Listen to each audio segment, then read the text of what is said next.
E aí, pessoal, beleza? Saudações. Vamos continuar aí com a nossa odisseia pela nossa breve navegação pelo tronco encefálico. Falamos do bulbo, bastante dele, né?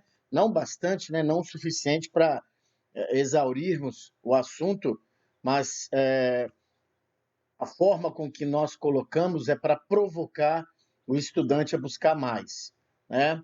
Vamos continuar essa provocação com a ponte. Algumas considerações gerais em relação à ponte. A ponte situa-se diretamente superior ao bulbo, imediatamente superior ao bulbo e anterior ao cerebelo, mede aproximadamente 2,5 centímetros de comprimento e, em alusão ao seu nome, a ponte é uma estrutura que une partes diferentes do encéfalo entre si, por isso ponte. Essas conexões são formadas por feixes de axônios. Da mesma forma que o bulbo, pessoal, a ponte consiste em núcleos e tratos sensitivos e motores. Ou seja, os tratos sensitivos e motores também passam pela ponte. Muito bem. Sinais para movimentos voluntários, meus amigos, provenientes das áreas motoras do córtex cerebral. Quando eu falo de área motora, pessoal, pensem: área motora primária, área suplementar motora, giro pré-central, que é a área motora principal. É claro, eu tenho que pensar também no córtex pré-frontal, ok? Então vamos lá. Sinais para movimentos voluntários provenientes das áreas motoras do córtex cerebral são retransmitidos pelos diversos núcleos pontinos no cerebelo. Por falar nisso, pessoal, nós comentamos sobre o cerebelo. Cerebelo é o cara da coordenação motora, o cara do controle postural, o cara do equilíbrio, o cara da propriocepção, ok? Junto com o bulbo, a ponte contém núcleos vestibulares, né? Eles compartilham aí desses núcleos vestibulares que são componentes da via do equilíbrio, pessoal. Vai da orelha interna até o encéfalo. Chegamos a ver esse circuito. Outros núcleos na ponte são a área pneumotáxica e a área apneustica do centro respiratório.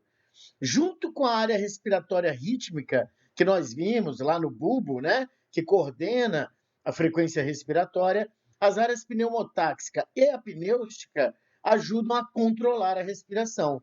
Então, essas áreas localizadas no bulbo e na ponte, em conjunto, modulam, regulam, controlam a respiração. A ponte também, pessoal, contém núcleos associados com os seguintes 4 pares de nervos cranianos. Se vocês bem lembram, pessoal, o bulbo também, né, tem lá 5 pares de nervos cranianos associados. Vocês lembram? 8, 9, 10, 11 e 12, lá no bulbo, né? Vestíbulo coclear, glossofaríngeo, vago, acessório e hipoglosso. Esses estão associados lá no bulbo. E na ponte, 4 pares. Trigêmeo, né? Trigêmeos, quinto par. Abducentes, sexto par. Faciais, sétimo par. E vestíbulo cocleares, também, né? Oitavo par. Por isso que ponte e bulbo, vejam aqui no slide anterior, junto com o bulbo, a ponte contém núcleos vestibulares, né? Ou seja, componentes da via do equilíbrio, meu amigo. Ponte e bulbo compartilham. Então, de novo, a ponte contém núcleos associados com 4 pares de nervos cranianos. 5, 6, 7, 8. E o bulbo? 8, 9, 10, 11 e 12. Beleza? E vamos aprendendo aí os nomes. Quinto par trigêmeo, sexto par abducente, sétimo par facial, oitavo par vestíbulo coclear. Olha aí, meus amigos, aqui novamente a figura do professor Frank Netter, está aqui a ponte, né, imediatamente superior ao bulbo, a ponte, né, destacam-se aí, ó, os nervos cranianos que falamos, né? 5, 6, 7, 8.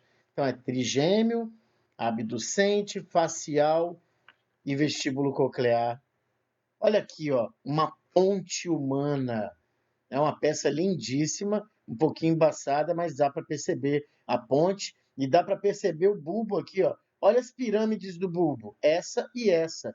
E aqui dá para ver a oliva direita do bulbo, certo? Aqui tem um complexo olivar inferior, que vocês lembram bem, enviam axônios para o cerebelo. E aqui as pirâmides, que é onde passa o trato corticospinal. Quando chega aqui, na chamada decussação das pirâmides, esses tratos cruzam. Okay? Aqui, ó. O professor Frank Netter mostra a decussação das pirâmides aqui, ó. Esse apagar do sulco.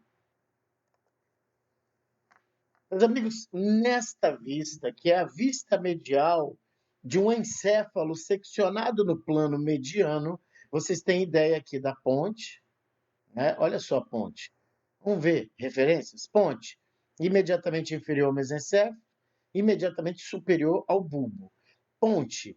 Então, você tem aqui o cerebelo posterior à ponte, né? E essa cavidadezinha aqui, que é o quarto ventrículo, ok? Imediatamente anterior à ponte, olha quem a gente tem? Glândula hipófise. E aqui, né, antero-superiormente, o hipotálamo. Tranquilos? Área pneumotáxica da ponte. Meus amigos, embora a área de ritmicidade bulbar controle o ritmo básico da respiração, nós vimos lá no bulbo, outros locais do tronco encefálico ajudam a coordenar a transição entre a inspiração e a expiração. Olha que função tênue, né? Ajuda a coordenar a transição. Isso não pode ter bagunça, né? A relação ins-ex não pode ser bagunçada. Se mudar este ritmo, é porque estamos passando por algum tipo de alteração radical, que a gente chama de estímulo, né? A área pneumotáxica é um desses locais que ajudam a coordenar a transição entre a inspiração e a expiração. Situa-se na parte superior da ponte, que transmite impulsos inibidores para a área respiratória. O efeito principal desses impulsos nervosos é ajudar a desligar a área inspiratória antes que os pulmões fiquem completamente cheios de ar. Ou seja, os impulsos limitam a duração da inspiração. Que bacana, né? Porque vocês sabem, o sistema nervoso não vive só de modulações excitatórias. É inibitório e excitatório, porque só uma modalidade dessa traria desequilíbrios, né, homeostáticos importantes. Ok? Olha aí que bonitinho, de novo, essa ilustração já foi vista hoje. Hoje não, na aula de bulbo, né? Olha aqui, ó, o centro inspiratório, perdão, centro expiratório, isso é no bulbo. Área de quê? De controle rítmico. Aí o que, que nós temos? O centro, né, ou área pneumotáxica. Olha aí, mandando, né, impulsos nervosos para inibir a inspiração, ao mesmo tempo que você tem a expiração e, de novo, a inspiração. Então, é assim, é bom que esse esquema esteja aqui tão simples, porque é assim que o sistema nervoso age, pessoal. Não é uma área específica que toma conta exclusivamente de uma função. Não, existem justamente esses circuitos que alimentam, retroalimentam, inibem, excitam. Para quê? Para manter a demanda fisiológica equilibrada, a homeostasia. Perfeito? E a área pnêutica? Pessoal, a área pneumotáxica nós vimos. A área pnêutica é outra área da ponte que coordena a transição entre a inspiração e a expiração, né? Essa é a área apnêutica, localizada na parte inferior da ponte. Essa área envia impulsos para a área inspiratória, ativando-a e prolongando a inspiração. O resultado é uma inspiração profunda e longa. Bom, pessoal, e o mesencéfalo? O mesencéfalo estende-se da ponte até o diencéfalo e mede aproximadamente 2,5 centímetros de comprimento. Bacana, né? O aqueduto do mesencéfalo passa através do mesencéfalo. Então, isso é uma característica anatômica, estrutural, conectando o terceiro ventrículo superiormente com o quarto ventrículo inferiormente. Beleza, voltei aqui. Deu uma parada porque deu uma canseira aqui na faringe, mas vamos lá. O mesencéfalo estende-se da ponte até o diencéfalo e mede aproximadamente, pessoal, 2,5 centímetros de comprimento. O aqueduto do mesencéfalo é uma área estreita, né, que passa atravessando o mesencéfalo. Conecta o terceiro ventrículo, que está lá no diencéfalo superiormente, com o quarto ventrículo inferiormente, como inferiormente. Parou aí, né? Que a gente viu naquele desenho. Vamos lá, voltar. Voltar aqui. Olha aqui. Essa aqui já dá para ver, ó. Esse é o aqueduto do mesencéfalo, comunicando o terceiro ventrículo, que é a cavidade do diencéfalo, com o quarto ventrículo, que é a cavidadezinha aqui que fica posterior à ponte e o bulbo, principalmente a ponte. Como o bulbo e a ponte, o mesencéfalo também contém tratos e núcleos. Olha aí, de novo, aqui fica muito melhor. Está aqui o mesencéfalo, uma área diminuta também, mas não menos importante. O mesencéfalo, perdão, tem na descrição, conforme falamos, o aqueduto do mesencéfalo, fazendo aqui uma comunicação desta cavidade, que é uma cavidade do diencéfalo, chamada de terceiro ventrículo. O aqueduto do mesencéfalo comunica o terceiro ventrículo com o quarto ventrículo, que é essa outra cavidade. Lembrando, né, pessoal? Quarto ventrículo aqui, terceiro ventrículo aqui, fora os ventrículos laterais, que nós veremos no telencéfalo, são duas cavidades. Essas cavidades, elas se intercomunicam, pessoal. E o que acontece nessas cavidades, aproveitando a deixa?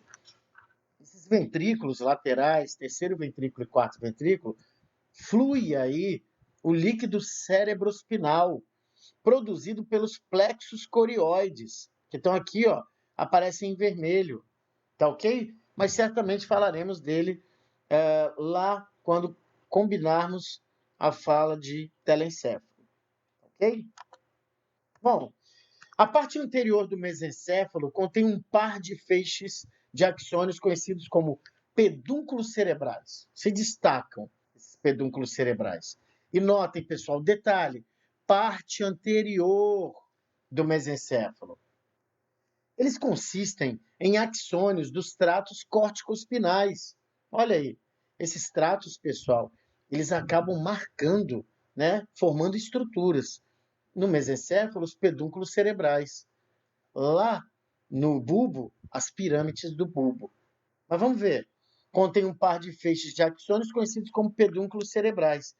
Esses pedúnculos cerebrais consistem em axônios dos tratos córtico-espinais, córtico-pontinos e córtico-bulbares. Perceberam? Córtex medula espinal, córtex ponte, córtex bulbo, que conduzem impulsos nervosos das áreas motoras do córtex cerebral para a medula espinal, ponte e bulbo, respectivamente. Ok? Então você já sabe que na região anterior do mesencéfalo nós temos os pedúnculos cerebrais. O que são os pedúnculos cerebrais? Eles são constituídos de axônios vindos dos tratos motores, córtico-espinais, córtico-pontinos e córtico-bulbares, certo? Trazendo impulsos nervosos lá das áreas motoras do córtex cerebral para a medula espinal, para a ponte e para o bulbo. Bulbo, quase que não sabe, bulbo. A parte posterior do mesencéfalo, vimos a parte anterior. A parte posterior do mesencéfalo, chamada de teto, contém 4 elevações arredondadas, né? Vocês, quando forem às práticas no laboratório de anatomia, vocês verificarão 4 bolinhas na parte posterior do mesencéfalo. As superiores são conhecidas como colículos superiores e atuam como centros reflexos para certas atividades visuais. Ok? Colículos superiores, centros reflexos para certas atividades visuais. Então, você vê aqui no mesencéfalo, está aqui o mesencéfalo. A parte anterior são os pedúnculos cerebrais. Nessa tomada aí, nessa posição, nós não vemos muito, mas corresponde a isso aqui. A parte posterior dá para ver, ó, os colículos superiores, que tem a ver com visão, e aqui os colículos inferiores.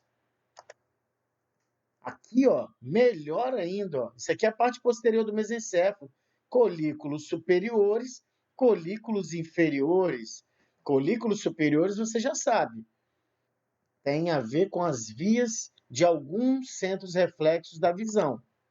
Olha que lindo aqui. Os pedúnculos cerebrais estão aqui na frente, aqui atrás os colículos superiores e os colículos inferiores. O que é isso, Luciano? Parte posterior do mesencéfalo, meus amigos.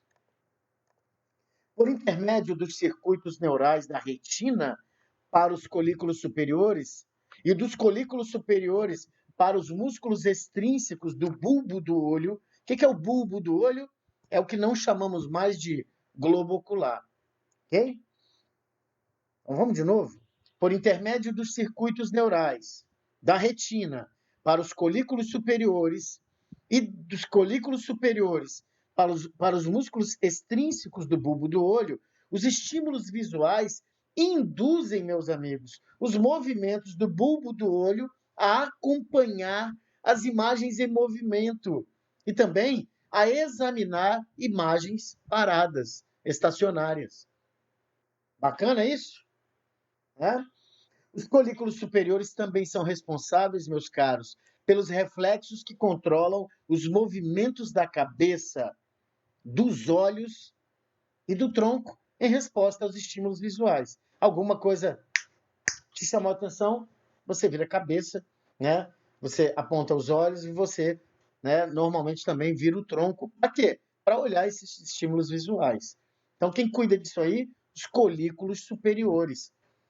Bem como cuida também daqui, ó, músculos extrínsecos do bulbo do olho, que fazem com que a gente mexa os olhos em diferentes direções. Meus amigos, as 2 elevações inferiores que nós já mostramos a vocês, os colículos inferiores, repito, parte posterior do mesencéfalo, são parte da via auditiva, retransmitindo impulsos provenientes dos receptores para a audição, situados lá na orelha, para o encéfalo, ok? Lembram que os receptores para a audição estão na orelha e dali para o encéfalo. Passa pelos colículos inferiores do mesencéfalo, ok? Esses 2 núcleos, pessoal, também são centros reflexos para o reflexo de susto, né? Que se toma um susto, estoura alguma coisa, um grande barulho, né? Abrupto, né? Então, pá, isso aí é com os núcleos, né? Dos colículos inferiores do mesencéfalo. Também movimentos súbitos da cabeça, olhos e tronco, que ocorrem quando se é surpreendido por um barulho alto, como falamos, né? O disparo de uma arma de fogo. Deus nos livre. Novamente aí o mesencéfalo na sua parte posterior, destacamos a participação dos colículos superiores nos processos visuais e dos colículos inferiores nos processos auditivos. Numa outra tomada, aqui, ó, base do encéfalo, né? E o tronco encefálico foi cortado justamente a nível do mesencéfalo, onde a gente observa, dentre outras aí, ó, a substância negra. Que bacana, hein? Olha a peça anatômica. Muita substância negra, pouca substância negra. Bom, o mesencéfalo, meus amigos, contém diversos núcleos. Relembrando? Núcleos aglomerados de corpos celulares de neurônios no sistema nervoso central. Então, esses núcleos incluem a substância negra, direita e esquerda. Aqui, ó, bonito. Olha que bonito. E aqui no desenho do professor Netter, olha aí.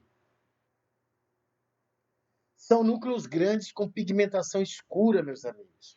Vocês vão ver adiante que a substância negra tem muito a ver com o quê? Movimento.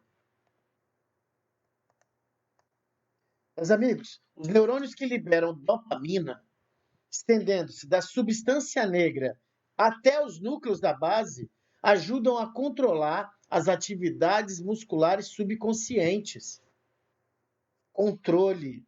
De novo, os neurônios dopaminérgicos, que são os que liberam dopamina, vão desde a substância negra do mesencéfalo até os núcleos da base. Lembra dos núcleos da base?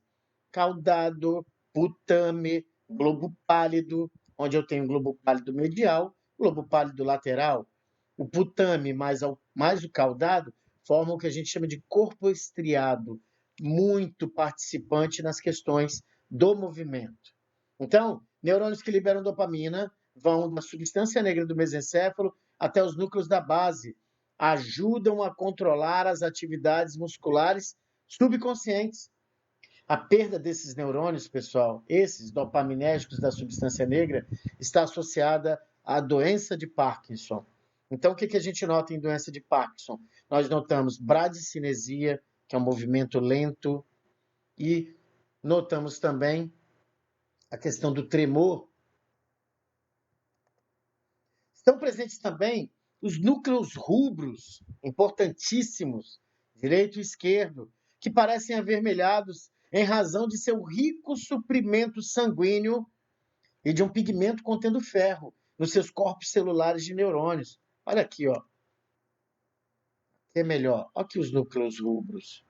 Essas duas aqui. Os axônios provenientes do cerebelo, olha aí, galera, vindos do cerebelo e do córtex cerebral, formam sinapses nos núcleos rubros. Saibam disso, meus amigos, que ajudam a controlar os movimentos voluntários dos membros. Bacana, hein? Não obstante, outros núcleos do mesencéfalo estão associados a dois pares de nervos cranianos. Nervos oculomotores, que são o terceiro par, e nervos trocleares, quarto par. Bora reviver? Mesencéfalo tem associação com os neurônios... Eita! Vamos de novo? O mesencéfalo tem associação com dois pares de nervos cranianos, o 3 e o 4. A ponte, com 5, com 6, com 7, com 8. E o bulbo? Com 8, com 9, com 10, com 11, com 12. Somam-se aí, pessoal, em associação ao tronco encefálico, 10 dos 12 pares de nervos cranianos. Ok? Então, revivendo aqui, né, nosso contexto aqui, o mesencéfalo tem núcleos associados de dois pares de nervos cranianos, oculomotor, 3, e troclear, 4. Olha aí de novo, oculomotor, troclear. Certo? Aqui, ó, área anterior do mesencéfalo. Qual é o nome disso? Pedúnculos cerebrais. O que passa aqui? Os tratos, né? Córtico espinal, córtico bulbar, córtico pontino. São responsáveis pelo quê? Motricidade voluntária. E aí, olha aí, uma outra abordagem, ó, substância negra, núcleos rubros do mesencéfalo.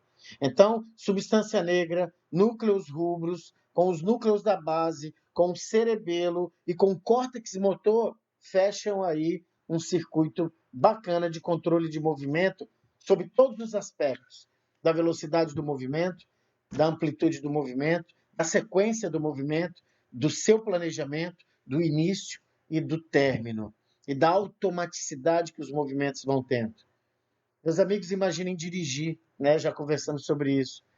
No primeiro momento, são vários pedais, são vários retrovisores para olhar, é a atenção que você tem que ter na frente, perdão, da marcha que você tem que passar, tomando como referência um carro convencional. No começo é complexo, você tem que se concentrar, você tem que olhar para a marcha. Depois que você aprende, ou seja, você se submete repetidas vezes a praticar aqueles movimentos do dirigir, passa a ser automático. Você não se concentra em passar uma marcha, você não se concentra em pisar numa embreagem, você apenas faz, porque esses movimentos já estão aprendidos e tornam-se, entre aspas, automáticos, subconscientes até. Pessoal, formação reticular é uma área fabulosa. Tudo eu falo que é fabuloso, né? Eu sou apaixonado. Além dos núcleos já descritos, substância negra e núcleo rubro, grande parte do tronco encefálico consiste em pequenos aglomerados de corpos celulares neuronais, substância cinzenta, entremeados a pequenos feixes de axônios mielinizados, substância branca. Ô, Luciano, tem essa baguncinha? Tem. Tem uma área, né? Uma grande parte do tronco encefálico que é uma mistura aí de pequenos aglomerados de corpos celulares entremeados, misturados com pequenos feixes de axônios mielinizados. Que maneiro isso! Formação reticular. Nunca esqueçam, meus amigos, da formação reticular.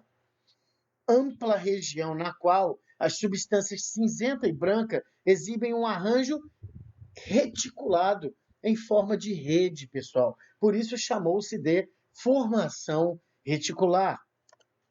Olha aí que lindo esse desenho. Então você tem aí o colículo superior, lembra que tem a ver com visão. Os colículos inferiores, obviamente, estão mais lá embaixo. O aqueduto do mesencéfalo, eu faço questão de colocar aqui os errados para a gente corrigir.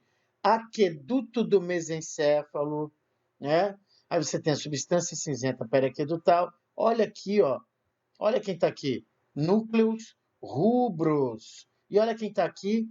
Substância negra. Aí, algo mais elaborado, né, pessoal?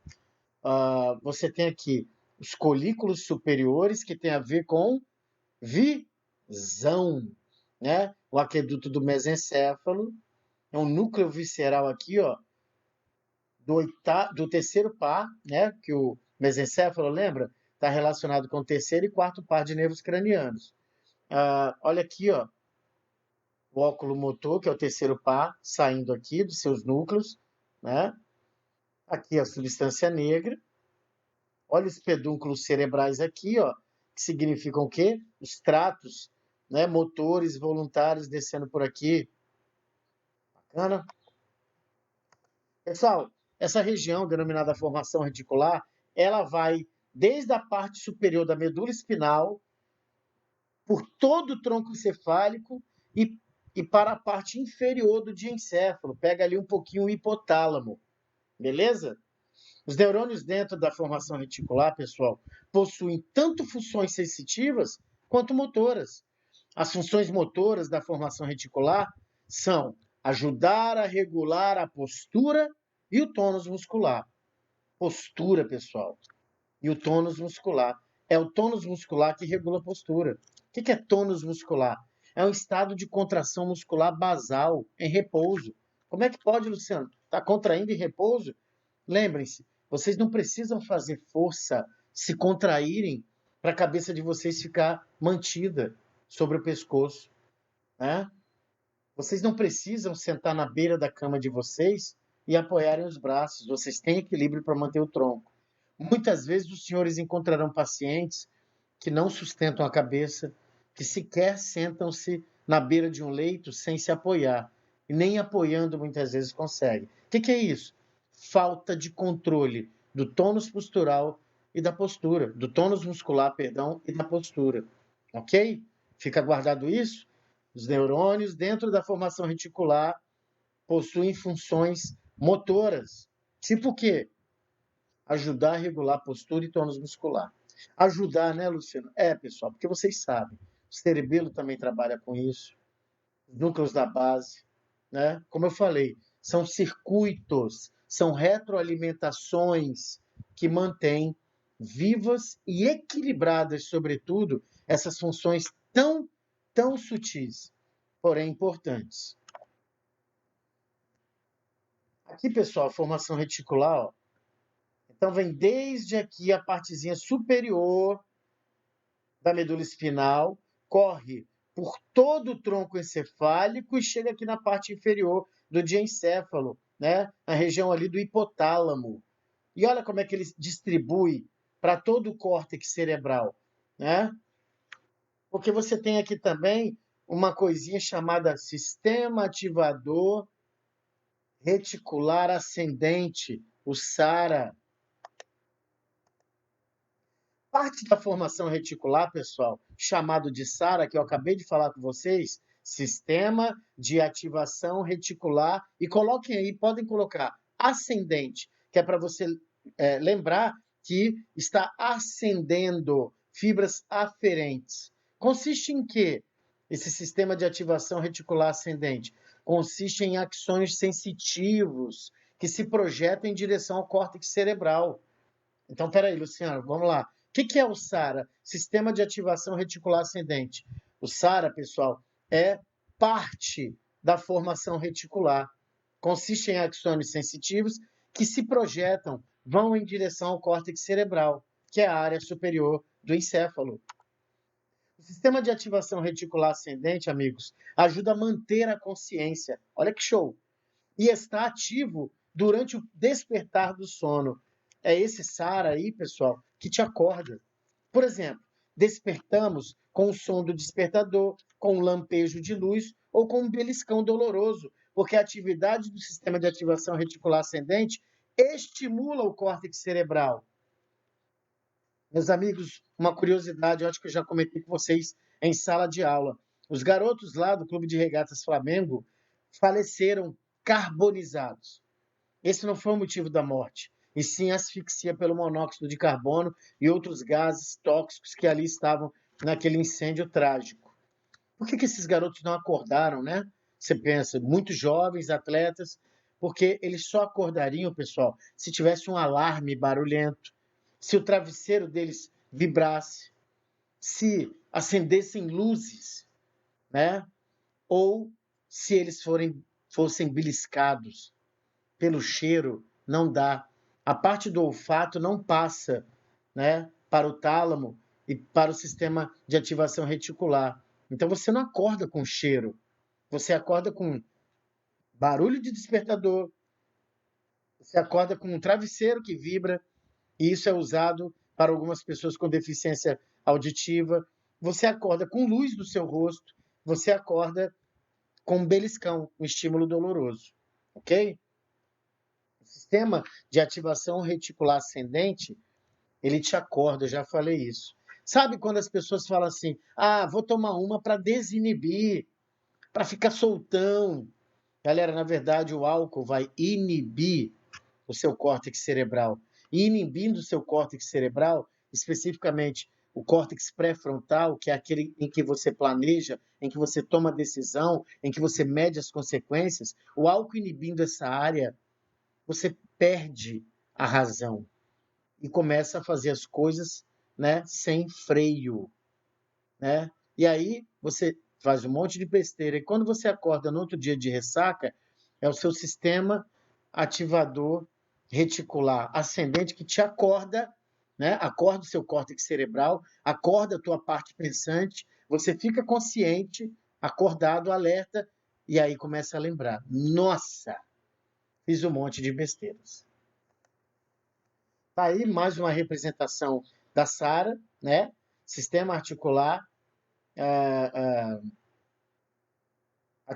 sistema ativador reticular ascendente, né? Que tem aí, ó, projeções para todo o córtex cerebral e a formação reticular, que é toda essa área de quê?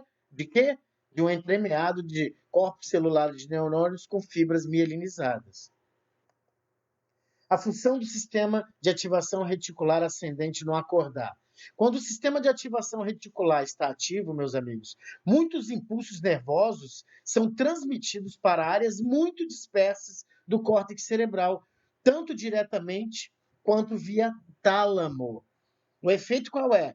é um aumento generalizado da atividade cortical, ou seja, ligou todas as suas áreas de comando do seu cérebro.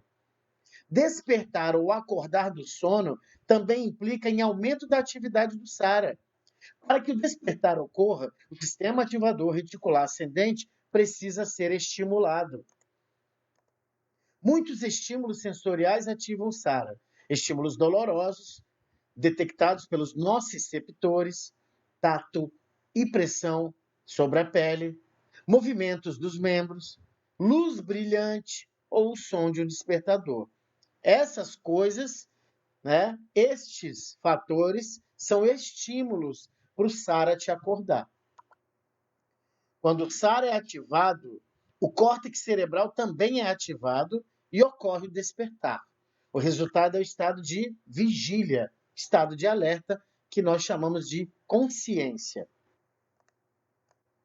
Embora o SARA receba influxos, né, ascendências dos receptores sensitivos, uma perturbação aqui. Vamos de novo.